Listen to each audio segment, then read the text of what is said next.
শুরুতেই তোমাকে একটা প্রশ্ন করতে চাই।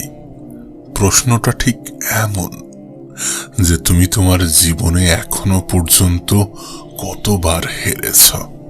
আমি জানি শুনতে খুব অদ্ভুত লাগছে না। যদি প্রশ্নটা আমাকে করো তাহলে আমার উত্তর হবে অনেকবার, একাধিকবার। আমি আমার জীবনে এখনো পর্যন্ত যতবার জয়ী হয়েছি তার থেকে অনেক বেশি পরিমাণ হেরেছি। আর আমার মনে হয় যে তোমার ক্ষেত্রেও হয়তোবা রেজাল্টটা ঠিক এমনই। না, শুধুমাত্র তোমার ক্ষেত্রে নয়, বরং এই পৃথিবীর প্রত্যেকটা মানুষের ক্ষেত্রেই রেজাল্টটা এমনই। বিশেষ করে আজ যারা সমাজের দৃষ্টিতে সফল, আজ যারা জীবনে অনেকটা এগিয়ে গিয়েছে, আজ যারা নিজের জীবনটাকে সুন্দর করতে সক্ষম হয়েছে, তারা জীবনে অনেকবার হেরেছে। কিন্তু দেখো, তারপরেও তাদের জীবনটা পরিবর্তন হয়ে গেছে। কেন জানো? না, তার কারণ একটাই, যে তুমি জীবনে কতবার হেরেছ তাতে কোনো যায় আসে না।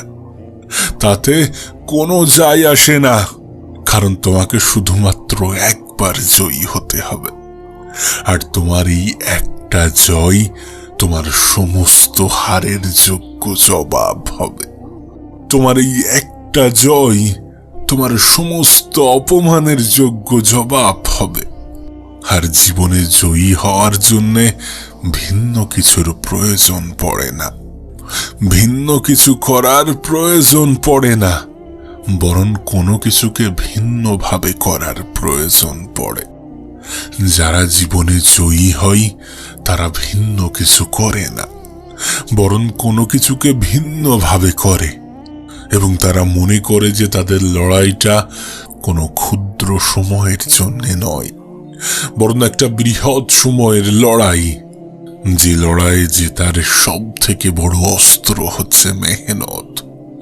যে লড়াই জেতার সব থেকে বড় ঢাল হচ্ছে ধৈর্য। মনে রেখো, তোমার জীবনের সফলতা, তোমার বিজয় শুধুমাত্র তোমার জীবনকে পরিবর্তন করবে না, বরং তোমার সাথে তোমার পরিবারের জীবনও পাল্টে যাবে। তোমার এই একটি বিজয় তোমাকে অবহেলার চোখে দেখা হাজারো মানুষের দৃষ্টিভঙ্গি পাল্টে দেবে। তারা যে ভুল ছিল এটা একটা তার প্রমাণ স্বরূপ কাজ করবে।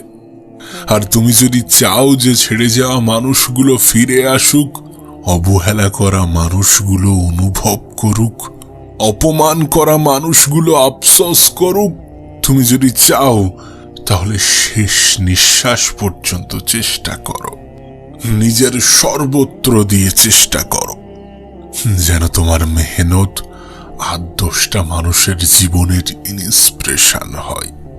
মনে রেখো, মেহনত কখনো কাউকে ধোঁকা দেয় না। হয় লক্ষ্য অর্জিত হবে, আর না হলে অভিজ্ঞতা হবে। নিজেকে এতটাও দুর্বল হতে দিও না যে কারো অনুগ্রহের প্রয়োজন পড়ে। একটা কথা মনে রেখো, এই যুগটা একটু অন্যরকম। এই যুগটা একটু অন্যরকম। এখানে কেউ যদি তোমাকে সাহায্য করে তাহলে হয়তোবা কাজ শেষে সওদাও করবে।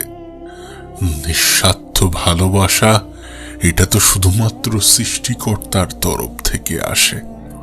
জীবনে কারোর থেকে অধিক সাহায্যের আশা রেখো না, বরং বিশ্বাস, আশা, আস্থা এগুলো নিজের উপরে রাখো। না, নিজের উপরে রাখলে জীবনে কিছু হোক না হোক অন্তত কষ্ট পাবে না। আসলে মন থেকে মজবুত হওয়াটা প্রয়োজন। অনেকে মন থেকেই হেরে যায়। তোমার কাছে অনুরোধ করব, মন থেকে হেরে যেও না। নিজের মনের মধ্যে, নিজের জীবনের ডায়েরিতে হার শব্দটির আশ্রয় দিও না। নিজের মনের মধ্যে, নিজের জীবনের ডায়েরি থেকে নেগেটিভ শব্দগুলো মুছে ফেলো। একটা মানুষের পজিটিভ চিন্তা ভাবনা যেমন তাকে মজবুত করে, ঠিক একইভাবে একটা মানুষের নেগেটিভ চিন্তা ভাবনা তাকে আস্তে আস্তে মেরেও ফেলে। মানুষের নেগেটিভ চিন্তা ভাবনাই মানুষের দুর্বলতার কারণ হয়। আর একজন মানুষ মন থেকেই শক্তিশালী হয়। দেখবে আমরা যখন কোনো রোগের ক্ষেত্রে কোনো ঔষধ খাই, কোনো মেডিসিন খাই, সেই রোগের ঔষধ আমাদের দেহে 50% কাজ করে। এমনটা নয় যে সেই ঔষধটা তোমার দেহে 100% কাজ করবে না। করবে, তখনই করবে যখন সেই ঔষধের প্রতি তোমার একটা বিশ্বাস থাকবে যে না, এটা খাওয়ার পরে আমি সেরে উঠব, আমি সুস্থ হব। তোমার বিজয়ের ক্ষেত্রে, তোমার সফলতার ক্ষেত্রেও এর ব্যতিক্রম কিছু নয়। তোমার মেহনতগুলো তখনই কাজে দেবে যখন তোমার নিজের প্রতি আস্থা থাকবে, বিশ্বাস থাকবে। পারলে একটু ধৈর্য ধরো। ধৈর্য ধরো এই কারণে, কারণ ধৈর্যশীল ব্যক্তিদের এই পৃথিবীর পরিচালক কখনো নিরাশ করেন না। ধৈর্যশীল ব্যক্তিদের এই পৃথিবীর পরিচালক তার প্রাপ্য জিনিস থেকে বঞ্চিত করেন না। তুমি যদি সত্যি কোনো কিছুর জন্য ডিজার্ভিং হয়ে থাকো, যদি তুমি সত্যি কোনো কিছুর জন্য প্রাপ্য হয়ে থাকো, তাহলে এই পৃথিবীর পরিচালক তোমাকে কখনোই নিরাশ করবে না। কখনোই তোমাকে তোমার প্রাপ্য জিনিস থেকে তোমাকে বঞ্চিত করবেন না। তাই পরিস্থিতি যেমনই হোক না কেন, সময়টা যেমনই হোক না কেন, দিনটা যাই হোক না কেন, একটু ধৈর্য ধরো। মনে রেখো, ধৈর্যশীল ব্যক্তিরা এ পৃথিবীতে সব থেকে বেশি পুরস্কৃত হয়েছেন, আর ধৈর্যের অমান্যকারীরা এ পৃথিবীতে সব থেকে বেশি তিরস্কৃত হয়েছেন। নিশ্চয়ই তুমি যেটার জন্য প্রাপ্য, তোমার সৃষ্টিকর্তা সেটা থেকে তোমাকে বঞ্চিত করবে না। এমনটা নয় যে যেটা আজ হচ্ছে না সেটা কাল হবে না। এমনটা নয় যেটা আজ হচ্ছে না সেটা কখনোই হবে না।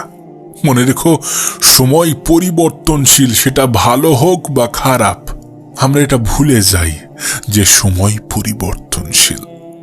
যখন কারো ভালো সময় যাই, সেটা ভুলে যাই যে এই সময়টাও পরিবর্তন হতে পারে। আবার যখন কারো খারাপ সময় যাই, তখনও সেটা ভুলে যাই যে সময়টাও পরিবর্তন হয়ে যাবে। কেন হবে না?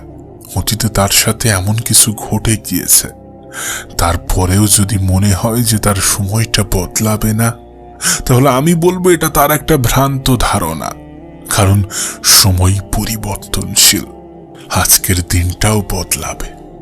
আজকের দিনটা পরিবর্তন হয়ে তেমন দিনও আসবে যে দিনের জন্য তুমি অপেক্ষা করে বসে আছো। শুধু একটু ধৈর্য ধরো। মনে রেখো, ধৈর্য নামের হাতিয়ার যার কাছে আছে তাকে কেউ হারাতে পারবে না। তুমি যদি ধৈর্য ধরতে পারো, তুমি যদি ধৈর্যশীল হতে পারো, তাহলে এই পৃথিবীর কেউ তোমাকে হারাতে পারবে না। জীবনটা অনেক সংক্ষিপ্ত, আর এই সংক্ষিপ্ত জীবনটাকে শুধুমাত্র দুঃখ কষ্টে কাটানো উচিত নয়।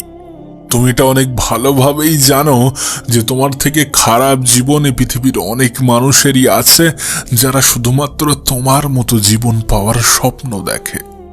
হ্যাঁ, তুমি এটা অনেক ভালোভাবেই জানো, কিন্তু কেন জানি না তুমি বিশ্বাস করতে চাও না, আর হয়তোবা বিশ্বাস করলেও মানতে চাও না। কিছু অপূর্ণতা তো থাকবেই, কিছু প্রয়োজনীয়তার সমাপ্তি জীবনে কখনোই ঘটবে না। আর এগুলোই তো মানুষকে আরো বেশি ইন্সপায়ার করে, এগুলোই তো আরো বেশি মানুষকে মোটিভেট করে। তোমার কি মনে হয় একজন মানুষের এগিয়ে যাওয়ার জন্য সব থেকে বড় ভূমিকা কি? কিছু পাওয়ার আকাঙ্ক্ষা, কিছু ক্ষুধা। যদি জীবনে সমস্ত কিছুই আমরা পেয়ে যাই, তাহলে আকাঙ্ক্ষা কি নিয়ে থাকবে? তাহলে একজন মানুষ কিভাবে এগিয়ে যাওয়ার স্বপ্ন দেখবে? থাক না কিছু অপূর্ণতা, কি আছে? अगर सब कुछ मिल जाएगा जिंदगी में तो तमन्ना किसकी करोगे? कुछ अधूरी ख्वाहिशें जिंदगी जीने का मजा देता है। জীবনের কিছু অপূর্ণতা বেঁচে থাকার অনুপ্রেরণা যোগায়।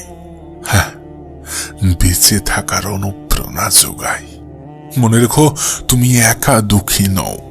এই পৃথিবীর প্রত্যেকটা মানুষের দুঃখে ভরা জীবন কাটাচ্ছে। এই পৃথিবীর প্রত্যেকটা মানুষই সুখের সন্ধান করছে, কিন্তু বাস্তবতা এটাই যে আমরা কিছুটা হলেও সুখে আছি। যেটা আমরা অনুভব করি না, যেটা আমাদের উপলব্ধি হয় না। বাস্তবতা তো এটাই যে বেঁচে থাকাটাও এই পৃথিবীর বড় একটা লড়াই। সেক্ষেত্রে তুমিও একজন যোদ্ধা, আর যোদ্ধাকে যুদ্ধক্ষেত্র থেকে পালিয়ে বেড়ানো উচিত নয়। তাই কখনোই নিজের সমস্যাগুলো থেকে পালিয়ে বেরিও না, কখনোই নিজের জীবনের সমস্যাগুলো থেকে পালানোর চেষ্টা করো না, সেটার সমাধান করার চেষ্টা করো।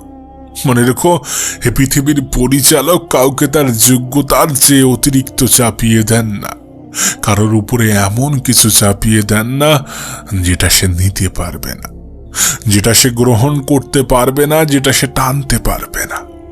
এমন কিছু চাপিয়ে দেন না। আজকের দিনটা হয়তোবা কঠিন হতে পারে, কালকের দিনটাও আরো বেশি কঠিন হবে, কিন্তু সেদিন দূরে নয় যেদিনটা তোমার হবে, সেদিন দূরে নয় যেদিনটা সুন্দর হবে, যেদিন তুমি হাসবে, যেদিন তোমার স্বপ্নগুলোও সত্যি হবে। তাই একটু ধৈর্য ধরো, হ্যাঁ একটু ধৈর্য ধরো, কারণ ধৈর্যশীল ব্যক্তিদের এ পৃথিবীর পরিচালক কখনোই নিরাশ করেন না। এমনটা কখনো সম্ভব নয় যে তুমি সকলের কাছে প্রিয় হয়ে যাবে, তুমি একা মানুষ সকলের মন জয় করতে পারবে, এমনটা কখনো সম্ভব নয়। জানো, আমরা একটা বৃথা চেষ্টা চালাই সকলের মনে জায়গা পেতে, সকলের মন জয় করতে, সকলের কাছে ভালো হতে। কিন্তু বিশ্বাস করো, তুমি যখন সকলের কাছে প্রিয় হতে যাবে, তুমি যখন সকলের মন জয় করতে চাইবে, তখন তুমি নিজেকেই ভুলে যাবে। আর বিশ্বাস করো, নিজেকে ভুলে যাওয়া অনেক বড় অন্যায়। সত্যি বলতে, আমাদের প্রত্যেকের মধ্যে ইউনিক কিছু আছে, এমন কিছু আছে যেটা অন্য কারোর মধ্যে নেই। আমরা কি করি? অন্য কাউকে নকল করার চেষ্টা করি, আর বেশিরভাগ ক্ষেত্রে অন্যের মতো হতে গিয়ে আমরা আমাদের প্রতিভাটাকে নষ্ট করে ফেলি। না, আমি জানি যে প্রত্যেকটা মানুষ তার রেজাল্ট দ্রুত চায়, কিন্তু দ্রুত সফলতা যে দ্রুত হারিয়ে যায়। কোনো এক রাতে আসা সফলতা কোনো এক রাতেই বিদায় নেবে। একটু তো ধৈর্য ধরতে হবে। বড় কিছু পেতে গেলে একটু তো অপেক্ষা করতে হবে। জানো, সুখে থাকার গোপন রহস্য কি? যখন তুমি তোমার পরিস্থিতিগুলোকে অ্যাকসেপ্ট করবে, যখন তোমার জীবনের অপূর্ণতাগুলোকে তুমি অ্যাকসেপ্ট করবে এবং এটা বিশ্বাস রাখবে যে আমার জীবনের লেখক আমার সৃষ্টিকর্তা, যিনি আমাকে পাঠিয়েছেন, তিনিই আমার জীবনের পরিচালক। যখন তুমি এটা অনুভব করবে, যখন তুমি এটা রিয়েলাইজ করবে এবং থানার উপরে সমস্ত কিছু ছেড়ে দেবে, তখন দেখবে তুমি অনেক বেশি টেনশন ফ্রি অনুভব করবে। আমরা আসলে দুঃখী নিজেকে কখন মনে করি? যখন অন্যকে সুখে থাকতে দেখি, যখন কাউকে দেখি কেউ আমার থেকেও সুখী জীবন কাটাচ্ছে। কিন্তু বাস্তবতাটা কি জানো? এ পৃথিবীতে যতজন আমাদের থেকে সুখী আছে, তার থেকে অনেক বেশি আমাদের থেকে দুঃখে আছে। এই পৃথিবীর যতজনের পরিস্থিতি আমাদের থেকে ভালো, তার থেকে অনেক মানুষের পরিস্থিতি আমাদের থেকে খারাপ। আসলে আমরা তো শুধুমাত্র আমাদের পারিপার্শ্বিক পরিবেশটাই দেখি, কিন্তু তুমি জানলে অবাক হবে, এই পৃথিবীতে এমনও কিছু দেশ আছে, এমনও অনেক দেশ আছে যেখানকার প্রতি 10 জনের 6 জন না খেতে পেয়ে মারা যায়। আফ্রিকাতে এমনও অনেক গ্রাম আছে যেখানকার মানুষ মাটি খেয়ে জীবন কাটায়। কিন্তু আমাদের তুলনা তো আমাদের গ্রামবাসীর সাথে হয়ে থাকে। আমাদের প্রতিবেশীর সাথে হয়ে থাকে, আমাদের ফ্রেন্ড সার্কেলের মধ্যে হয়ে থাকে। যদি তুলনা করতেই হয় তাহলে সবার সাথে করো। আফ্রিকার ওই মানুষগুলোর সাথেও নিজেকে তুলনা করো, স্টেশনে শুয়ে থাকা মানুষগুলোর সাথেও নিজেকে তুলনা করো, ফুটপাতে রাত কাটানো মানুষগুলোর সাথেও নিজেকে তুলনা করো, হসপিটালের বেডে শুয়ে থাকা মানুষের সাথেও নিজেকে তুলনা করো। তুমি আসলে সুখে আছো নাকি দুঃখে আছো সেটা বুঝতে পারবে, সেটা অনুভব করবে যদি তাদের সাথে নিজেকে তুলনা করো যারা তোমার থেকে খারাপ পর্যায়ে আছে, যাদের লড়াইটা সুখে থাকার নয় বরং বেঁচে থাকার। এই পৃথিবীতে এমন হাজারো মানুষ আছে, তুমি তো সুখে থাকার স্বপ্ন দেখো, তারা তো শুধুমাত্র বেঁচে থাকার স্বপ্ন দেখে। রহস্যটা এই জায়গায়, যেভাবে আমরা নিজেদেরকে দুঃখী অনুভব করি ঠিক সেইভাবেই নিজেদেরকে সুখী অনুভব করানো যায়।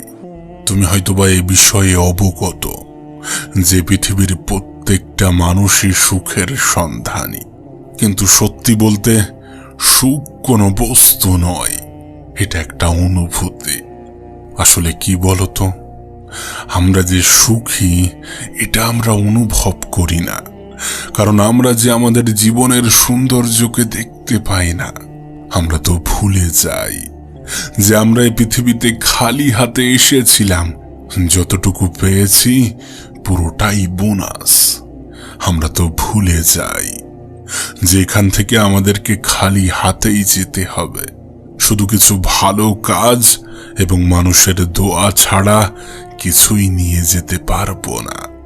প্রিয় ভাই আমার, ছোট্ট বোনটি আমার, আমি জানি না স্কুল কলেজে তোমাকে জীবনের কতটা পাঠ শিখিয়েছে আর কতটা পাঠ শেখানো হয়, কিন্তু এই পৃথিবীতে এমনও দুটো স্থান আছে, এমনও দুটো জায়গা আছে, যদি তুমি কিছু সময় সেখানে অতিক্রম করো, তুমি যেটা অনুভব করবে, তুমি যেটা শিখতে পারবে, সেটা জীবনে কখনো কোনো স্কুল কলেজে শেখানো হয়নি, জীবনে কখনো কোথাও তুমি অনুভব করনি।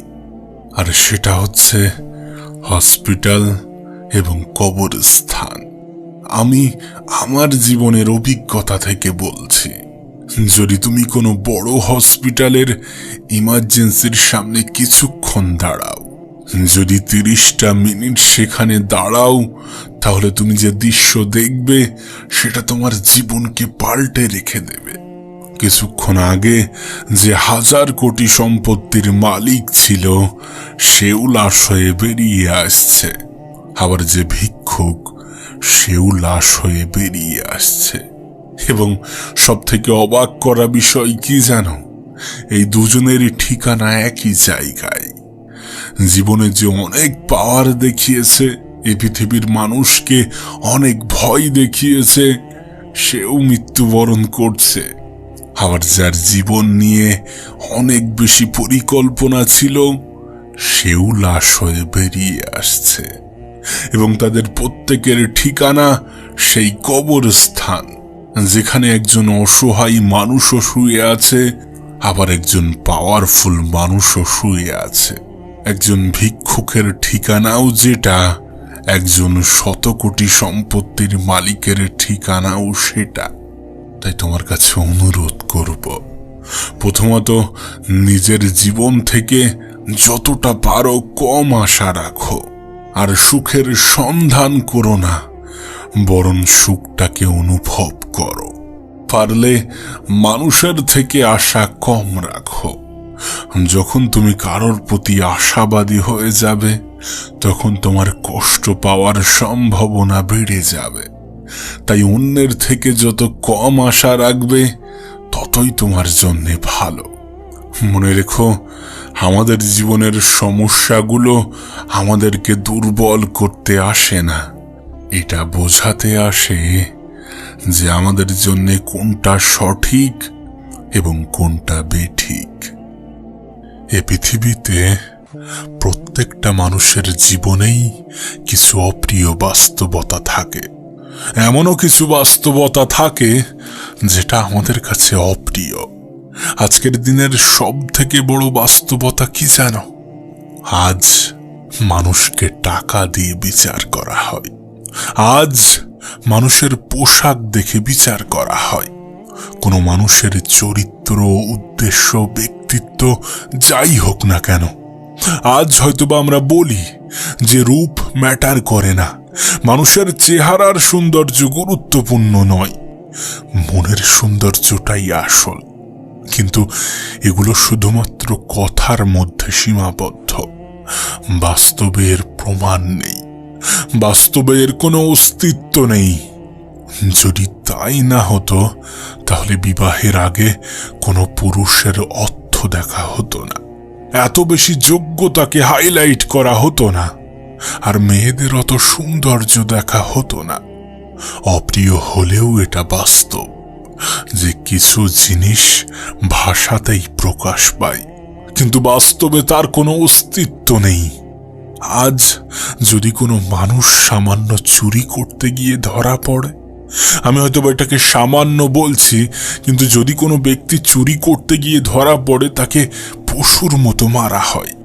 আমি জানি এটা অপরাধ, তুমিও জানো, কিন্তু তুমি এটাও জানো যারা এ সমাজের মাথা, যারা এ সমাজের নেতা, তারা এর থেকে অনেক বড় চোর। কিন্তু তাদেরকে বিচার করা তো দূরের কথা, আমরা তাদেরকে কোনো অনুষ্ঠানের প্রধান অতিথি বানাই। আজ কোনো শিক্ষিত ছেলে যদি ছোটখাটো কাজ করে তাকে অবহেলার চোখে দেখা হয়, অথচ আমরাই বলি শিক্ষার মূল উদ্দেশ্য চাকরি হওয়া উচিত নয়। যদি শিক্ষার মূল উদ্দেশ্য চাকরি হয় তাহলে সমাজে শুধু চাকরি তৈরি হবে, কিন্তু এই সমাজই তো পেশার সৃষ্টি করে একটা শিক্ষিত ছেলেকে চাকরি পাওয়ার জন্যে। তুমি শিক্ষিত মানে তোমাকে চাকরি করতে হবে, আর অবশ্যই সেটা সরকারি চাকরি। দেখো, যারা চাকরি করছে তাদেরকে আমি অপমান করছি না, তাদেরকে অবজ্ঞার চোখে দেখছি না, কিন্তু যারা চাকরি পাচ্ছে না তাদেরকে কেন অবহেলার চোখে দেখা হয়?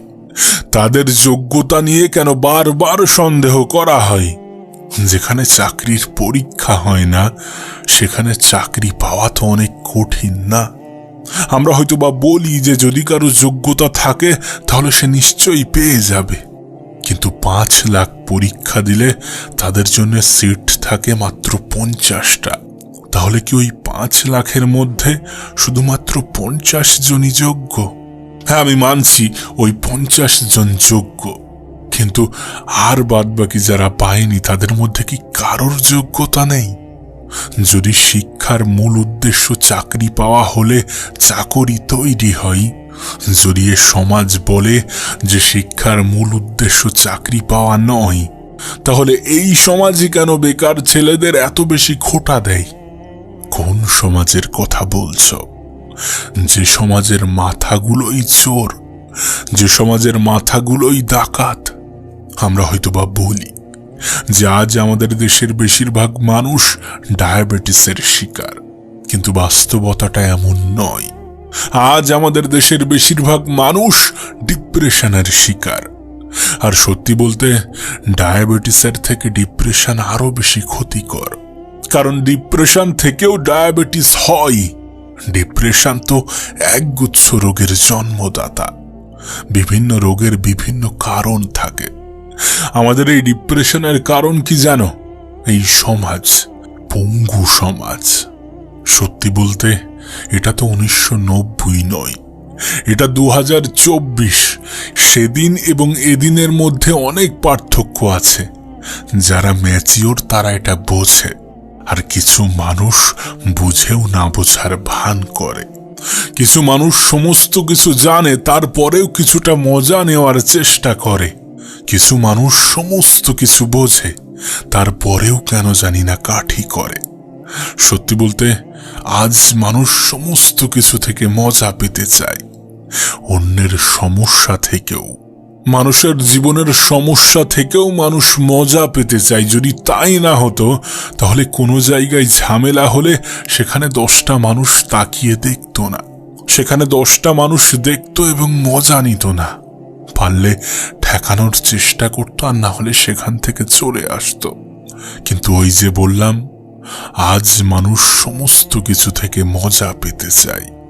আমি জানি আমার এই কথাগুলো অনেকের কাছে তিক্ত মনে হবে, আমি জানি আমার এই কথাগুলো অনেকে পছন্দ করবে না, কিন্তু বিশ্বাস করো তারপরেও এগুলো বাস্তব, তারপরেও এগুলো সত্য। এটা তো অস্বীকার করার জায়গা নেই। আজ বেশিরভাগটাই টাকা দিয়ে হচ্ছে। একটা স্টুডেন্ট এত কষ্ট করে, এত মেহনত করে কোনো ডিগ্রি করলো, কিন্তু কিছু প্রভাবশালী ব্যক্তি, কিছু টাকাওয়ালা ব্যক্তি কোনো মেহনত ছাড়াই সেই ডিগ্রিটা করে ফেলে।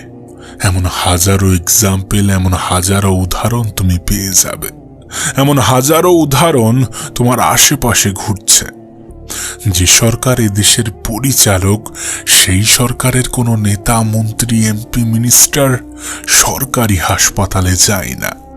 যে সরকার এদেশের পরিচালক, সেই সরকারের কোনো নেতা মন্ত্রীর সন্তান সরকারি স্কুলে পড়ে না। এটাই তো বাস্তব দৃশ্য। আর আজকের দিনে তো শিক্ষার থেকে বড় কোনো ব্যবসা নেই। আজকের দিনে আমাদের দেশের সব থেকে বড় ব্যবসা হচ্ছে শিক্ষা, এডুকেশন। আজ প্রত্যেকটা এলাকায়, প্রত্যেকটা স্থানে তুমি অনেক বেসরকারি প্রতিষ্ঠান পেয়ে যাবে, যেখানে মেধার থেকে মানির পাওয়ার বেশি।